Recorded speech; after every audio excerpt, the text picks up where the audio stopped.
ಎಲ್ಲ ಸ್ನೇಹಿತರಿಗೆ ನಮಸ್ಕಾರ. ನಾನು ನಿಮ್ಮ ಪ್ರೀತಿಯ ಶಿವಣ್ಣ. ನೋಡಿ ಸ್ನೇಹಿತರೆ, ಇವತ್ತು ನಿಮ್ಮ ಮುಂದೆ ಒಳ್ಳೊಳ್ಳೆ ಕಾಮಿಡಿ ವಿಡಿಯೋಗಳನ್ನು ತೆಗೆದಿದ್ದೇನೆ. ನೋಡಿ ಆನಂದಿಸಿ. ನಾನು ಕೂಡ ನಿಮ್ಮ ಜೊತೆ ಎಂಜಾಯ್ ಮಾಡ್ತೀನಿ. ಬನ್ನಿ ವಿಡಿಯೋ ನೋಡೋಣ. ಸುಳ್ಳು ಹೇಳಿ ಬರತ್ತೀನಿ. ಟ್ರಿಪ್ ಪ್ಲಾನರ್ ಗ್ರೂಪ್ ಅಂತೇಳಿ ಮೊದಲೇ ನನ್ನ ಹೆಂಡತಿಗೆ ಗೊತ್ತಿರಲಾರ್ದೆ ಬರತ್ತೀನಿ. ನನ್ನ ಹೆಂಡತಿಗೆ ಗೊತ್ತಾಯ್ತಾ ಕಳ್ಸಂಗಿಲ್ಲ ಮಾರಾಯ. ನಾನೇ ಸುಳ್ಳು ಹೇಳಿ ಬರತ್ತೀನಿ. ಅಭಿಷೇಕರ ಮುತ್ಯಾಗ ಆರಾಮಿಲ್ಲ ಅಂತ ಹೇಳ್ಕೇಸಿಂದ ನಂದೆಲ್ಲ ಶಾಪಿಂಗ್ ಆಗೈತಿ, ನಿಂದೆಲ್ಲ ಶಾಪಿಂಗ್ ಆಗೈತಲ್ಲ. ಬಾಟಲ್ ಅದು ಎಲ್ಲ ತೊಗೊಂಡಿರಲ್ಲ, ಬಾಟಲ್ ಅದು ಮರಿಬೇಡಿ. ಅದು ಔಷಧ ತೊಗೊಂಡಿರಲ್ಲ ಕೆಮ್ಮಿಂದದು. ಮರಕ್ಕೆ ಹೋಗ್ಬೇಡ್ರಿ.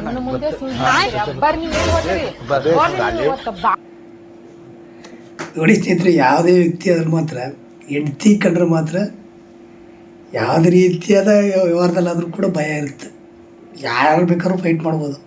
ಅದು ಹೆಂಡತಿ ವಿಚಾರದಲ್ಲಿ ಮಾತ್ರ ಸಾಮಾನ್ಯವಾಗಿ ಎದುರೋದಂತೂ ಖಂಡಿತ. ಇದು ನಿದರ್ಶನ. ಒಂದು ಕ್ವಶನ್ ಕೇಳ್ತೀನಿ, ಯಾರು ಆನ್ಸರ್ ಮಾಡ್ತಾರೋ ಅವ್ರಿಗೆ 200 ರೂಪಾಯಿ. ಯಾರ್ದು ಈ ಟೋಪಿ? ನಂದೆ ಕರೆಕ್ಟಾಗಿ ಆನ್ಸರ್ ಮಾಡಿದ್ನಲ್ಲ, ಕುಡಿ ಕಾಸು.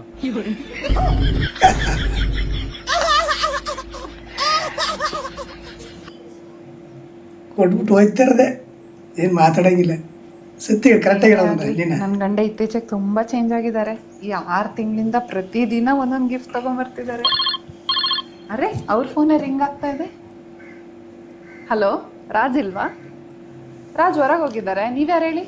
ನಾನು ಅವ್ರ ಗರ್ಲ್ ಫ್ರೆಂಡಾ? ಹಲೋ, ನಾನು ಅವ್ರ ವೈಫು ಕಣ್ರಿ. ಎಕ್ಸ್ಕ್ಯೂಸ್ ಮೀ, ನಾನು ಅವ್ರ ಜೊತೆ 6 ಮಂತ್ಸಿಂದ ರಿಲೇಷನ್ಶಿಪ್ಪಲ್ಲಿದ್ದೀನಿ. ನಾನು ಲಾಸ್ಟ್ 6 ಇಯರ್ಸಿಂದ ಅವ್ರ ಜೊತೆ ಸಂಸಾರ ಮಾಡ್ತಾ ಇದ್ದೀನಿ. ವಾಟ್? ಸೀರಿಯಸ್ಲಿ? You cheater. ಅವನಿಗೆ ಹೇಳ್ಬಿಡಿ ನಾನು ಅವನ ಜೊತೆ ಇವತ್ತೇ ಬ್ರೇಕಪ್ ಮಾಡ್ಕೊಳ್ತಾ ಇದ್ದೀನಿ. ಹಾಗೆ ನಾನು ಕೊಟ್ಟಿರೋ ಎಲ್ಲ ಗಿಫ್ಟ್ಸು ನನಗೆ ಇವತ್ತೇ ಬೇಕು. ನಾನು ಕೊಟ್ಟಿರೋ ಡೈಮಂಡ್ ರಿಂಗ್, ಐವಾಚ್, ಐಫೋನ್, ಹಾಗೆ ರೀಸೆಂಟಾಗಿ ಅವ್ರ ಅಮ್ಮನ ಬರ್ಡೇಗೆ ಅಂತ ಹೇಳ್ಬಿಟ್ಟು ಒಂದು ಗೋಲ್ಡ್ ನೆಕ್ಲೆಸ್ ಕೊಟ್ಟಿದ್ದೆ, ಅದು ಕೂಡ ವಾಪಸ್ ಬೇಕು ಇವಾಗಲೇ. ಹಲೋ ಅತ್ಗೆಮ್ಮ, ಸೀರಿಯಸ್ ಆಗಿ ತಗೊಂಡ್ರಾ? ನಾನು ತಮಾಷೆ ಮಾಡ್ತಿದ್ದೆ. ಅಣ್ಣ ಹೊರಗಡೆ ಹೋಗಿದ್ದಾರೆ, ಬಂದ್ಮೇಲೆ ಫೋನ್ ಮಾಡಕ್ಕೆ ಹೇಳ್ತೀನಿ. ಸರಿ, ಬಾಯ್. ಅಣ್ಣ ಹೊರಗಡೆ ಹೋಗಿದ್ದಾರೆ, ಬಂದ್ಮೇಲೆ ಫೋನ್ ಮಾಡ್ತೀನಿ. ಹೆಂಗೆ ಒಡವೆಗೋಸ್ಕರ ಪ್ಲೇಟೇ ಚೇಂಜ್ ಮಾಡ್ಕೊಬಿಟ್ಟ. ಈಗಿನ ಪ್ರಪಂಚ ಏನು ಈ ಥರ ಆದರೆ.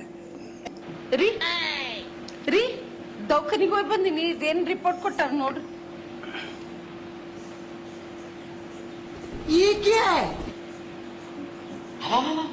ಏನಾಗಿದೆ ಹೇಳ್ರಿ? ಏನಾಗಿದೆ ಹೇಳ್ರಿ? ಏನಾಗಿದೆ ಹೇಳ್ರಿ? ಇದು ಇಂಗ್ಲಿಷ್ನಾಗ ಬರ್ತಾರ, ನನಗೆ ತಿಳಿದಿಲ್ಲ. ನನಗೆ ಇಂಗ್ಲಿಷ್ ಗೊತ್ತಿದ್ರೆ ನಿನ್ಯಾಕೆ ಮದುವೆ ಆಗ್ತಿದ್ದೆ? ವಾರನ್ನು ಹುಡುಗಿನೇ ಮದುವೆ ಆಗ್ತಿದ್ದೆ.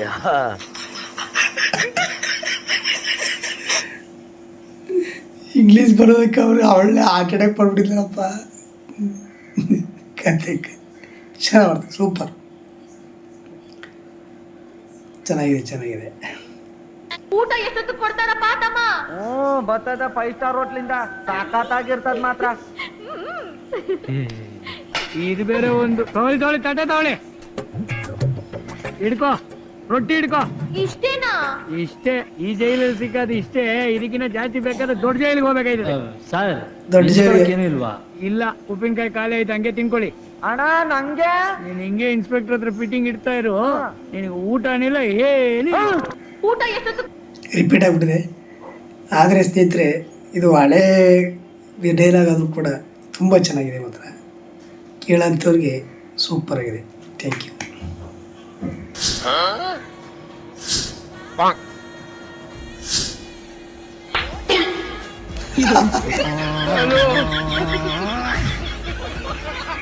ಹೆಸರು ಮಾಡ್ತಾರಪ್ಪ ಅವ.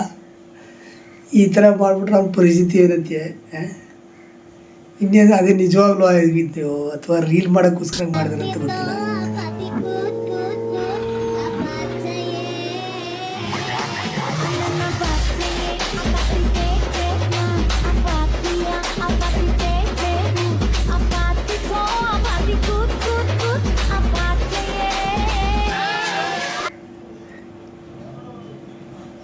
ಕತೆ ಮಗು ಅವನ ತತ್ಕ ಓದ್ಕೊಬಂದಿದೆ.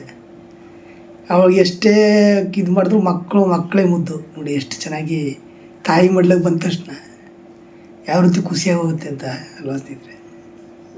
ಕಾಕ ನಿಂಗೆ 1 ಕೋಟಿ ರೂಪಾಯಿ ಲಾಟ್ರಿ ಹೊಡೆದೈತನ್ಕ. ಅದಾ ದಿನ ಕಕ್ಕಿನ ಕಿಡ್ನಾಪ್ ಮಾಡಿ 1 ಕೋಟಿ ರೂಪಾಯಿ ಕೇಳಿದ್ರಂತ. ಅವಾಗ ನೀ ಏನ್ ಮಾಡ್ತಿ? ನಾನು ನಂಬಗಲ್ಲ. ಎದಕ್ ಕಾಕ? ಎದಕ್ಕಂದ್ರ ಒಂದ ದಿನ 2 ಲಾಟ್ರಿ ಹೊಡಿತೇವನ.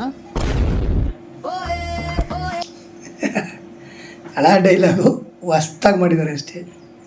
ಇವರು ಭಾರಿ ಚೆನ್ನಾಗಿ ಡೈಲಾಗ್ಗಳನ್ನ ಮಾಡ್ತಾರೆ. ಕಂಟೆಂಟ್ ಒಳ್ಳೆ ಕಂಟೆಂಟ್ ಮಾಡ್ತಾರೆ. ಅಜ್ಜಾರಿ, ಡಾಕ್ಟ್ರಿಗೆ ಮತ್ತು ದೇವ್ರಿಗೆ ಏನು ವ್ಯತ್ಯಾಸ ರೀ? ದೇವ್ರಿಗೆ ಸಿಟ್ಟು ಬರ್ತದ್ರೆ ದೇವ್ರ ಡಾಕ್ಟರ್ ಹತ್ರ ಕಳಿಸ್ತಾ, ಡಾಕ್ಟ್ರಿಗೆ ಸಿಟ್ಟು ಬರ್ತಂದ್ರೆ ಸೀದಾ ದೇವ್ರ ಕಡೆ ಕಳಿಸ್ತಾರೆ. ದೇವ್ರಿಗೆ ಕಳಿಸ್ತಾರೆ. ಇದಂತೂ 100% ಸತ್ಯ. ದೇವರು ಕೋಪತ್ರ ಅವ್ರು ದೇವ್ರ ದಿಕ್ಕಿ ಕಳಿಸ್ತಾರೆ ಅಂದರೆ ಕಥಮ್ ಮುಗೀತು ಅಂತ ಅರ್ಥ. ಕಥಮ್ ಬಾಯ್ ಬಾಯ್ ಅನ್ನರ್ತಾರ. ಪರವಾಗಿಲ್ಲ, ಇವರು ಸಿಂಗಲಾಗಿ ಮಾಡ್ತಾರೆ, ಭಾಳ ಚೆನ್ನಾಗಿದೆ. ಮಾತ್ರ ನೋಡಿ ಸ್ನೇಹಿತರೆ. ಸಿಕ್ಕೊಳ್ತೀನಿ ಅಣ್ಣ. ನೀವು ಹುಡುಗಿಗದು ಮೀಟ್ ಆಗಿ ಕೂರ್ತಿಯಲ್ಲ, ಒಮ್ಮೆ ಅಪ್ಪನ ಕಡೆ ಸಿಕ್ಕೊಂಡಿದ್ದ ನೋಡಿಲ್ಲ.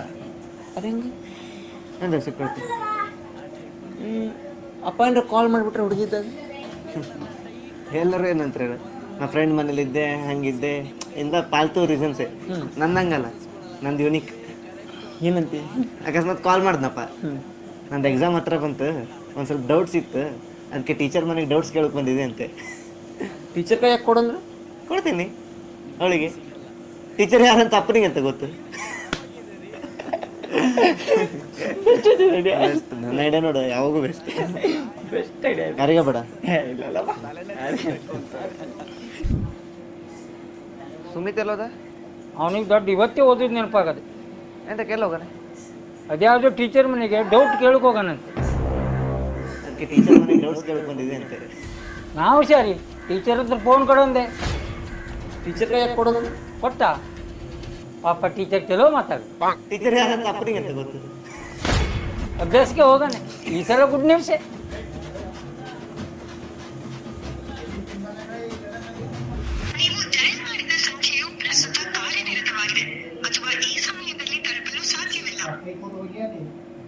ನೋಡಿ ಸ್ನೇಹಿತರೆ, ಅವನ ಹತ್ರ ಐಡಿಯಾ ತಗೊಂಡು ಇವನೇ ಮೊದಲೇ ಹೊಟ್ಟೋಗವನೆ.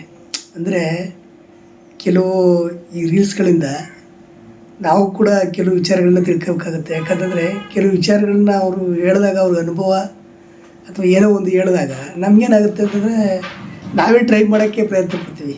ಅದೇ ರೀತಿಯಾದಂಥ ಒಂದು ರೀಲ್ ತುಂಬ ಚೆನ್ನಾಗಿದೆ. ಅದ್ಭುತ. ಹಲೋ ರೀ ಅತ್ತಿ. ಹಾ ಹೇಳ್ರಿ ಹೇಳಿ ಅಂದ್ರೆ. ನಾಳೆಗೆ ನಿಮ್ಮ ಮಗಳಿಗೆ ಮಾತಾಡ್ಲಕ್ಕ ಮನೆಗೆ ಬರ್ರಿ. ಬರೋ ಟೈಮಿಗೆ 5 ಕಿಲೋ ಉಳ್ಳಾಗಡ್ಡಿ ತೊಗೊಂಬರ್ರಿ. ಅಳಿ ಅಂದ್ರೆ ಬಂಗಾರ ಕೇಳಿದ್ರಿ ಕೊಟ್ಟ, ಗಾಡಿ ಕೇಳಿದ್ರಿ ಕೊಟ್ಟ, ಉಳ್ಳಾಗಡ್ಡಿ ಕೇಳಿದ್ರಿ ಅಂತಂತಂದ್ರೆ ಡೌರಿ ಕೇಸ್ ಹಾಕಿ ಒಳಗ್ ಹಾಕಿಸ್ತೀನಿ ಅಷ್ಟೇ.